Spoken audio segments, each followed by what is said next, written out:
Hello 11th class students, welcome to our mathematics class. Students, in our previous video we have discussed about relations and also discussed the basic terms which are used in relation, that is its domain and range. Now we will, in the today's discussion, we will discuss about types of relation. What are the different types of relation? These are the basic relations we have to discuss. In deep we will discuss in these relation in 12th class, but we go through some basic terms, the basic concept of these relations in this class also. So students, if we are having a relation R, first of all हमने relation R को क्या कहा, अगर हम R define कर रहे हैं, R is such that from set A to set B, हम रिलेशन R को सेट A से सेट B की ओर रिप्रेजेंट कर रहे हैं. तो ये हम एरो डायग्राम से हमने ऐसे दिखाया, ये हमारा सेट A, ये हमारा सेट B और R रिलेशन को हमने इस तरीके से दिखाया from set A to set B. तो हमने कहा डोमेन जो आएगा वो हमारा सब सेट आएगा जो फर्स्ट सेट है उसका. तो ये यहाँ पे जो हमारे एलिमेंट्स होंगे, डोमेन जो होंगे वो consist of elements which are coming from the first set, और रेंज जो है वो कहाँ से आएगा, from the second set. Range जो होगा वो सबसेट होगा हमारा सेकेंड सेट का. और ऑल्सो अगर हम कंप्लीट सेकेंड सेट की बात करें, तो अगर हमारा रिलेशन A टू B है, then this complete set B, ये हमारा क्या होता है, कोडोमेन. ये हमारी बेसिक थिंग्स है, ये हम प्रीवियस वीडियो में भी डिस्कस कर चुके हैं. अब हम अपने टॉपिक पे आते हैं. डिफरेंट टाइप्स ऑफ रिलेशन की अगर हम बात करें, तो अगर हम इसी तरीके से रिलेशन को अज्यूम कर रहे हैं, R relation is from set defined from set A to set B.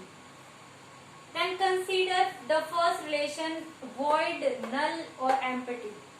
As the name suggests, this relation is empty. Means in the relation, if we are having no ordered pair, if we are finding out a relation in which we find no elements belonging to the relation, then this type of relation is an empty relation. और students, इस type का relation exist कर सकता है, जैसे आपने sets में देखा, सेट में भी आपने देखा नल सेट एग्जिस्ट कर सकता है. जैसे अगर हम सेट को कह रहे थे कि set of whole numbers between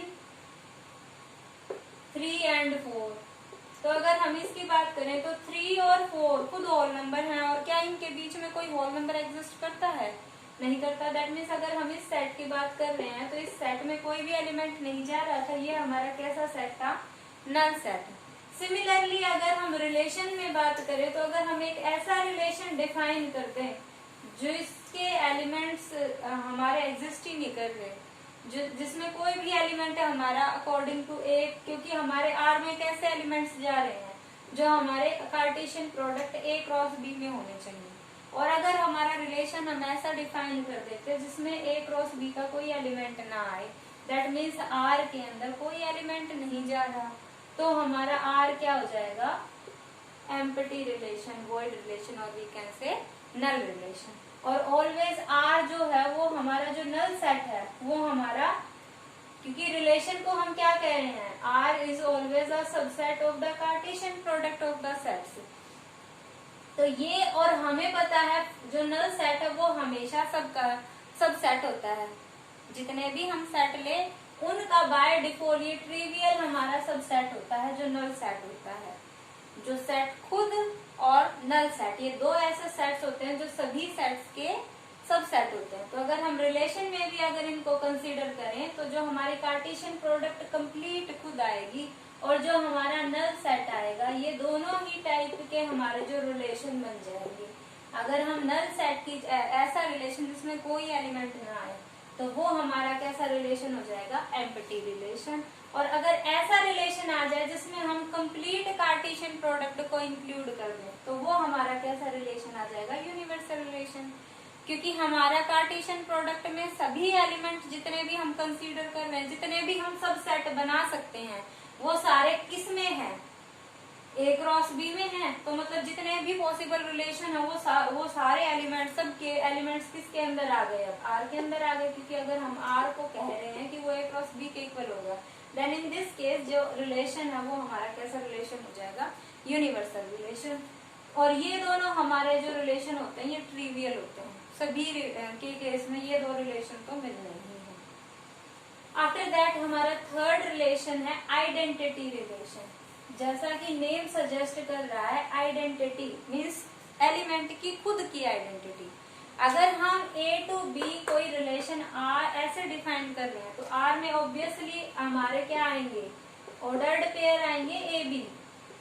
अब वो जो ए बी ऑर्डर्ड पेयर है वो ए बी ना हो के क्या हो जाए, ए हो जाए।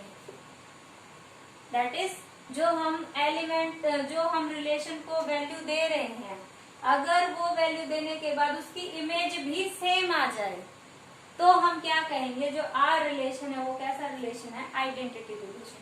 सपोज हम let us take an example, अगर हम एलिमेंट ले रहे हैं ए के अंदर 1 2, ओके, और बी के अंदर हम एलिमेंट ले रहे हैं 1 2 3 4, और हमने एक ऐसा रिलेशन डिफाइन कर दिया, आर इज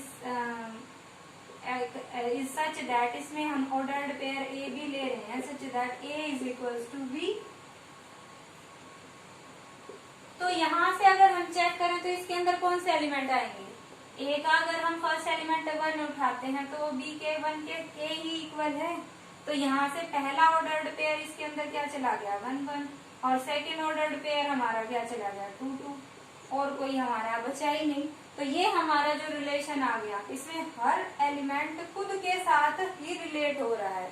मतलब अगर ईच एलिमेंट की इमेज इटसेल्फ एलिमेंट आ जाए, सभी केवल यही आने चाहिए, देन जो हमारा रिलेशन होगा वो कैसा रिलेशन होगा, आइडेंटिटी रिलेशन। और एक चीज स्टूडेंट्स कि ये सभी एलिमेंट्स के लिए होना चाहिए, ये नहीं है कि इसमें हमारे पास 3 एलिमेंट्स थे, सपोज करो हमारे पास 1 2 5 ये एलिमेंट्स हैं इनके अंदर, और अगर अब हम ये डेफिनेशन लगा लें तो यहाँ पे देखें 5 के लिए हमारा जो है वो इमेज ही नहीं मिली बी के अंदर, 5 यहाँ पे हमारे पास 5 है ही नहीं, तो दैट मीन्स हमारा जो 5 ऑर्डर पेयर है वो नहीं गया ना रिलेशन के अंदर, तो हमारा एक एलिमेंट बच गया, तो इसको हम आइडेंटिटी रिलेशन नहीं कहेंगे।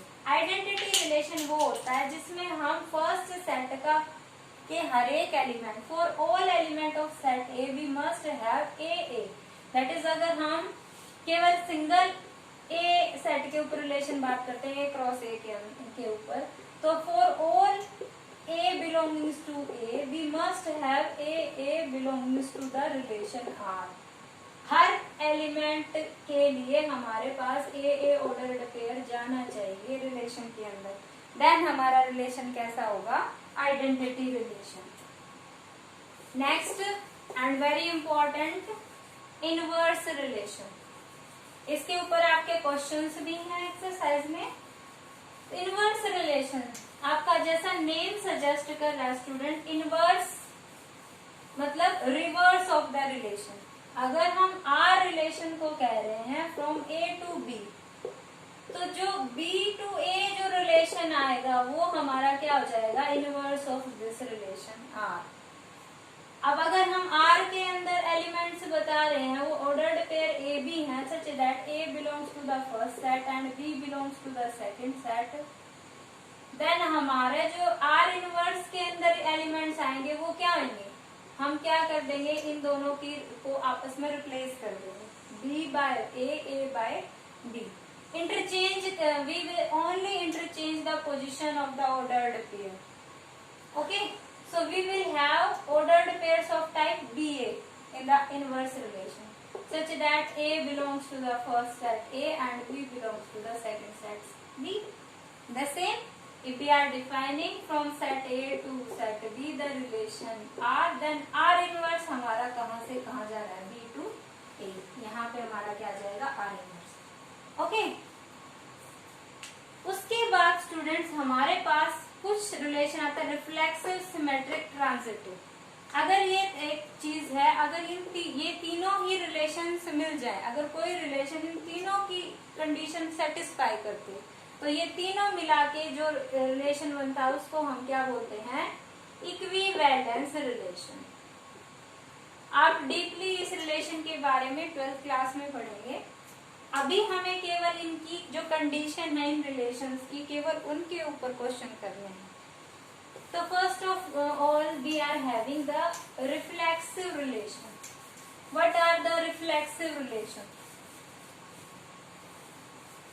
Reflex, as the name suggests, reflection of itself. That is, अगर हम कोई भी R सेट रिलेशन ले रहे हैं, अगर हम सेम सेट के ऊपर बात करें स्टूडेंट्स, तब की बात कर रही हूँ मैं। अगर मतलब R जो रिलेशन है वो A क्रॉस A से A के ऊपर ही है, तब की बात कर रहे हैं। तो अगर हम कोई भी एलिमेंट A का, for all A belongings to A, we must have A belongings to R.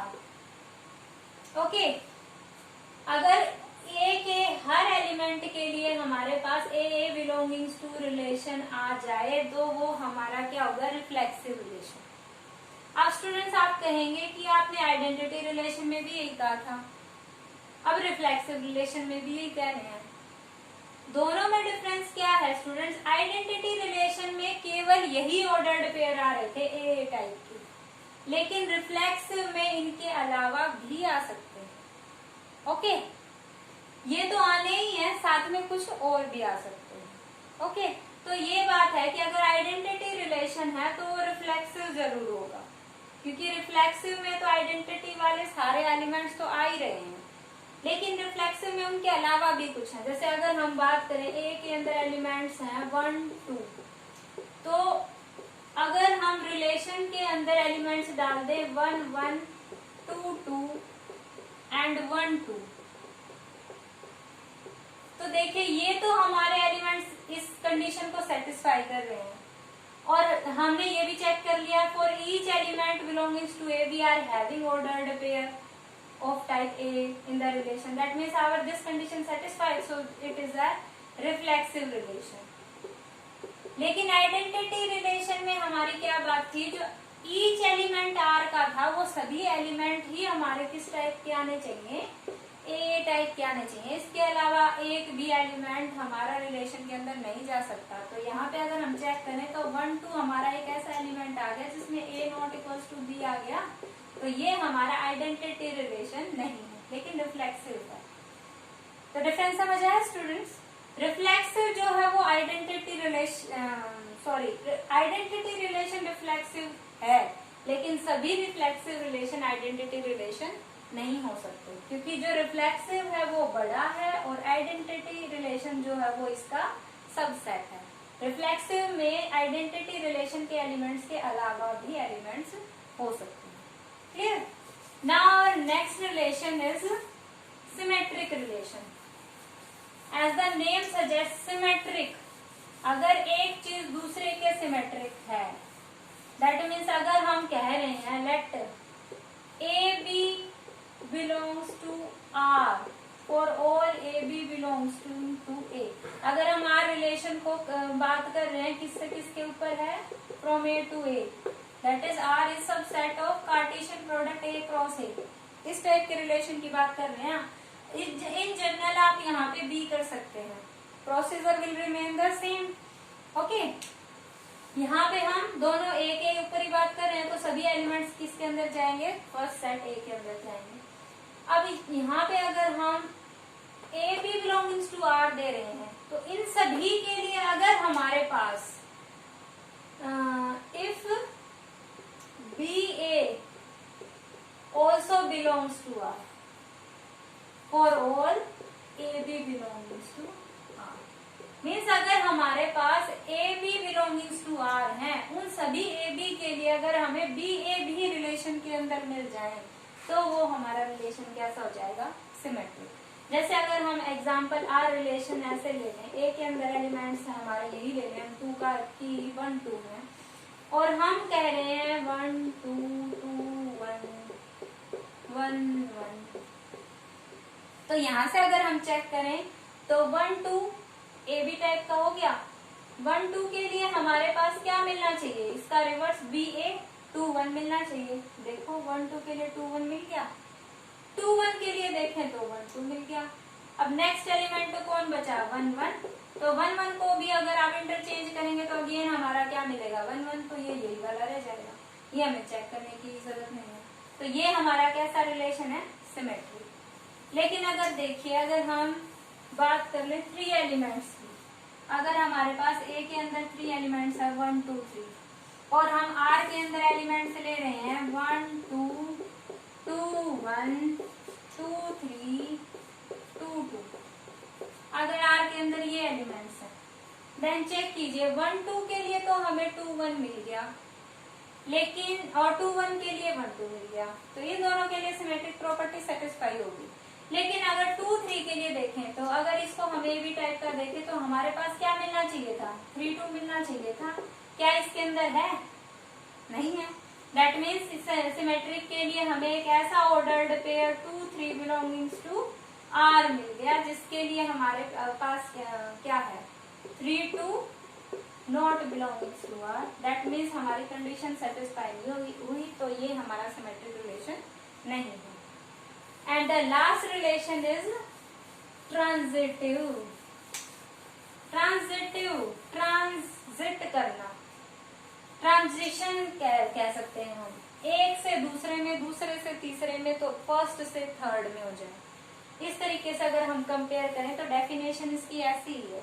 अगर हम हमारे पास for all A B belongings to R and B C belongings to R, अगर ये दो सेट हमारे पास गिवन है रिलेशन के अंदर, ये दो ऑर्डर्ड पेयर हमारे रिलेशन से बिलोंग कर रहे हैं, तो इन दोनों के लिए अगर हमारे पास ए सी भी आर के अंदर बिलोंग कर जाए, for all A B C belongings to the set A under consideration if we are having R subset of A cross A, तो सभी A B C belonging to A के लिए अगर हमारे पास A B belongings to R और B C belongings to R है, तो हमारे पास अगर A C belongings to R मिल जाएगा तो हम कहेंगे रिलेशन कैसा है, ट्रांजिटिव रिलेशन।